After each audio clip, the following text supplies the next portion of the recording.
ធ្វើបនដែរប៉ុន្តែបនហ្នឹងដូចជប់លៀងយ៉ាងហ្នឹងវាឆ្ងាញ់តែមាត់អ្នកនៅរស់នឹងទេគេគ្មានវេដាអត់ទិសស្អីទេម្ល៉េះហើយខ្មោចឪពុកគ្មានទទួលបានស្អីទេខ្មោចឪពុកខ្មោចដូនតាអង្គុយតែយំត្រឡប់ទៅវិញទាំងពោះទៅទេរៀបរាប់ពីការកំសត់អញ្ញាហើយអញខំរកទ្រព្យសម្បត្តិរិះថាំមិនហ៊ានចាយវាយទេទុកឲ្យកូនតាំងពីសក់ខ្មៅរហូតសក់សឥឡូវស្លាប់មកទ្រព្យនៅលើដៃគេទាំងអស់ដល់តែឯងមករកតែមួយម៉ាត់គេមិនឲ្យផងកំសត់ណាស់ត្រឡប់ទៅវិញទាំងពោះទៅទេមានអី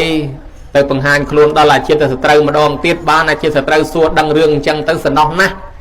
អាជាតិសត្វរាជកុមារនោះក៏បានធ្វើបុណ្យតក្កិណានុប្រទានឧទ្ទិសទៅឲ្យប្រែតដែលស្លាប់ទៅជាប្រែតអនាថាដែលកូនចៅមិនគិតមិនគូរហ្នឹងប្រែតបានទទួលផលទៅកើតជាមនុស្សទេវតាឲ្យព្រមព្រៀបដោយសារអ្នកដតីគេជួយទេបើសង្ឃឹមកូនខ្លួនឯងទៅទេបាត់ហើយអានឹងមកពីអីនឹងហើយព្រះធម៌មិនស្ដាប់ច្បាប់មិនអានចេះចាំនឹងមានមកពីណាខ្លួនឯងធ្វើបន់អស់រាប់ពាន់ដុល្លារប៉ុន្តែខ្មោចយាយខ្មោចតាគ្មានបានទទួលអីបន្តិចព្រោះធ្វើវាមិនត្រូវ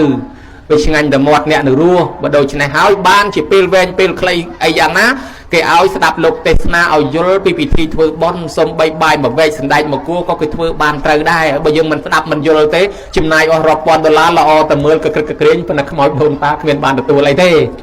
នេះហើយតក្កិណានុប្រទានលើកជូនញោមប៉ុណ្ណេះដើម្បីជាការសន្តាប់គិតឃើញថា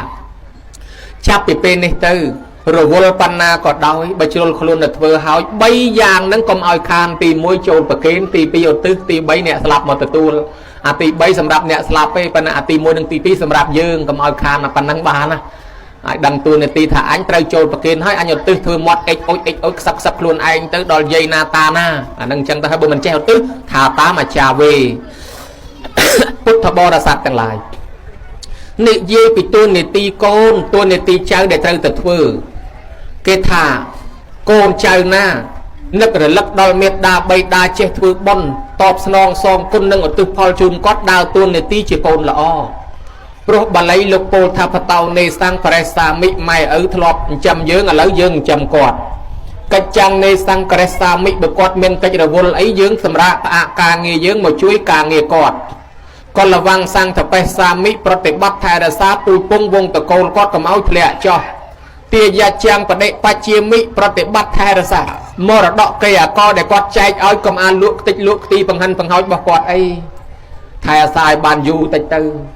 នេះមេត្តាបិតានៅរស់មានន័យថាជូនបាយជូនទឹកសពុតអាវសាវស្បៃបច្ច័យលុយកាក់ប្រាក់កាសពួកច្បាច់អស់អញរំកិញ្ចិតប៉ុន្តែទូនាទីដែលម្ដាយឪពុកស្លាប់ហើយបាលីលោកថាតក្កិណាអនុបតិសតិឬតក្កិណាអនុបតិសាមិឲ្យកូនចៅធ្វើបុណ្យតក្កិណានុបតិឧទ្ទិសទៅឲ្យទើបឈ្មោះថាជាកូនល្អបើកូនណានៅនឹករលឹកដល់ម៉ែដល់ឪដូនតាដូច្នេះកូននឹងឯងជាកូនល្អជាកូនមិនចយុតពាក្យថាកូនមិនចយុតគឺកូនមិនងាយស្លាប់តៃហោងមិនងាយស្លាប់ដោយគ្រឿងបហាសត្រាឬក៏គ្រោះថ្នាក់ឧបសគ្គអីផ្សេងទេទៅណាមកណាក៏ទេវតាតាមថែរក្សាដូចជាតួអង្គប្រពោធិសត្វកាលនៅជាប្រពោធិសត្វទៅរកចំនួនជួញប្រែចិញ្ចឹមម៉ែចិញ្ចឹមឪផ្លូវទឹកផ្លូវគោកគេមានឧបសគ្គគ្រោះថ្នាក់ស្លាប់អាមិនក៏ដោយប្រពោធិសត្វមិនងាយស្លាប់ទេត្រឡប់មកដល់ផ្ទះដោយជោគជ័យរហូតទៅតាមផ្លូវទឹកផ្លូវទូកផ្លូវសពៅគេលិចគេលងគេផុងគេស្លាប់អស់ឯងនៅទៅរស់មកដល់ផ្ទះរហូតដោយសារអីទេវតាតាមថែរក្សាកូនណាដែលនៅតែនឹករលឹកដល់មេត្តាបិតាគេហៅថាកូនមិនចយុតកូនអាយុថ្លៃកូនដែលមិនចយុតកូនអាយុថ្លៃមិនងាយស្លាប់តៃហោងបើមានកូនក៏កូនល្អបើមានមិត្តភក្តិក៏មិត្តល្អបើទៅរកចំនួនជួញច្រើនតែបានចំណេញសំដៅទៅលើកូនណាមានធម៌6យ៉ាងទី1កូនណាស្ដាប់ពាក្យព្រានបដៅម៉ែឪដោយគោរពទី2កូនណាចិញ្ចឹមម៉ែឪដោយគោរពទី3កូនណាព្យាបាលជំងឺគាត់ពេលគាត់ឈឺដោយគោរពទី4កូនណាចូលរួមបន់សពរបស់គាត់តាមរបៀបប្រពៃណីទី5កូនណារៀបចំទុកដាក់សាកសពអធិធិអធិគុណរបស់គាត់ឲ្យសមគួរតាមប្រពៃណីទី6កូនណានៅតែនឹករលឹកដល់គាត់ចេះតែធ្វើបុណ្យឧទ្ទិសទៅរឿយតែប៉ុណ្ណេះទេវតានឹងតាមថែអាសាស្រឡាញ់ចូលចិត្តអាណិតអាសូរទៅរកទទួលទានក៏មានបានកើតកាលវាលគុំតិចតិជុំបើកូនប្រុសស្រីណា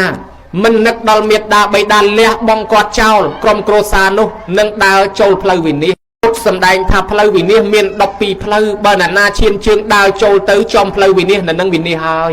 ផ្លូវវិនិច្ឆ័យ12នោះមានផ្លូវមួយនោះគេពោលថា កូនប្រុសស្រីណាមានទ្រព្យធនធានហើយខ្លួនមិនបានចិញ្ចឹមរក្សាមេត្តាបិតាដែលចាស់ជរាហេតុនោះទៅជានាំឲ្យអីគេវិនិច្ឆ័យចេះដែរបើដូច្នោះក្នុងន័យនេះមានន័យថាបើលះបងម៉ែឪចោលវិនិច្ឆ័យហើយក្តៅក្រហាយធ្វើឲ្យព្រះក្នុងផ្ទះក្តៅក្រហាយបុរាណថារស់ស៊ីអត់កំណើតបានវែកខ្វះឆ្នាំងបានល្អីកតាំងខ្វះជាងអេបានកញ្ច្រែងទេខ្វះស្មុកស្លាបានពី3ថ្ងៃឆ្លោះគ្នាវាយបែកកតិនទឹកត្រីអស់4 10ថ្ងៃត្រូវគេទៅទិញក្អមមកទៀត4 10ថ្ងៃឆ្លោះគ្នាបោកក្អមនឹងខ្ទេចអស់4 10ថ្ងៃត្រូវគេទៅទិញពីងម្ដងរស់ស៊ីអត់កំណើតឥឡូវតែឆ្លោះគ្នាវាយគ្នានឹងឯងគ្រួសារវាអត់កំណើតសោះដោយសារអីគេថាធ្វើឲ្យព្រះក្នុងផ្ទះក្តៅក្រហាយសំបីតែកន្ធប់ប្រទេសផ្ដាដែលគេហៅថាជំនាញផ្ទះហ្នឹងក៏វាជួយបង្ហាញយើងដែរដាក់បដាសាបន្ថែមចិញ្ចឹមជ្រូកងាប់ជ្រូកចិញ្ចឹមគោងាប់គោទៀតទៅអាមនុស្សមិនដឹងគុណម៉ែឪណែពួកទេវតាបារាមុខទៀតណាអត់បានទេប៉ុន្តែបើដឹងគុណមេត្តាបិតាវិញអត់វិនិច្ឆ័យទេវិនិច្ឆ័យមិញហ្នឹងអីខ្លះវិនិច្ឆ័យហ្នឹងអស់ទ្រព្យអស់កេរ្តិ៍ឈ្មោះអស់កិត្តិយសអស់បនស័ក្តិអស់ទ្រព្យសម្បត្តិចាញ់បោកគេកូនឈឺខ្លួនឯងឈឺធ្លាក់ខ្លួនតែលតោលធ្លាក់ខ្លួនឈឺពីការពីរីអីហ្នឹងទាំងអស់ហ្នឹងហៅថាវិនិច្ឆ័យវិនិច្ឆ័យហ្នឹងដើមប្រភពធំលះបង់ព្រះក្នុងផ្ទះទេវតាលែងថែអាសាគុណម៉ែឪលែងខំក្រងយើងអាហ្នឹងយើងបែកចេញពីមលុបហើយហាលក្តៅហើយព្រោះយើងនៅជ្រកក្រោមមលុបម៉ែឪមានព្រំវិហារការពារគ្របយើងជាមលុបហើយដល់តែយើងប្រាស់ខ្លួនចេញពីមលុបហ្នឹងក្តៅក្រហាយហើយហាលក្តៅហើយបានជាឲ្យយើងនឹកឃើញគុណមេត្តាបិតាដូចរឿងកបិលមហាព្រំចូលឆ្នាំណាញោមកបិលមហាព្រំដោះស្រាយប្រស្នាចាញ់ធម្មបាលកុមារកាត់ក្បាលហើយកូនទាំង7សិតតកូនស្រីឲ្យមកទទួលយកទៅតុបថាក្បាលហ្នឹងបើបោះចូលសមុទ្ររីងសមុទ្រហើយបើដាក់ទៅលើដីឆេះទឹកឆេះដីដាក់ទៅលើអាកាសរាំងភ្លៀងតលកូនទាំង7យកទៅតម្កល់ទុកក្នុងមណ្ឌពភ្នំកៃឡាស់ដាក់វេនគ្នាមួយឆ្នាំម្នាក់មកទាំងហែក្បាលហ្នឹងហើយអានោះស្អីគេកបិលមហាព្រំហ្នឹងមានប្រពន្ធឈ្មោះស្អីកូនសិតតស្រីទាំង7នោះកូនស្រីតំណាងឲ្យថ្ងៃទាំង7ឯកបិលមហាព្រំគឺម៉ែឪយើងនឹងឯងបើកូននឹងលះបង់ម៉ែឪចោលគ្រួសារនឹងវិនិច្ឆ័យដូចបោះបង់ម៉ែឪចោលដូចក្តៅក្រហាយចេះទឹកចេះដីនៅក្នុងរឿងនោះបានជាចូលឆ្នាំម្ដងហ្នឹងគេរំលឹកឲ្យកូនចៅចេះដាក់វេនគ្នាមកទាំងហែមកថែទាំតំកំតំកើងមេត្តាបិតាហ្នឹងណារឿងហ្នឹងគេអប់រំមកអញ្ចឹងទេបើគ្មានព្រំឯណាស្លាប់ទៅនៅសល់ក្បាលទេហើយបើចង់ទេវតាស្លាប់ទៅសល់ក្បាលព្រាតពេញឋានសួគ៌នោះព្រំសល់ក្បាលព្រាតពេញនោះ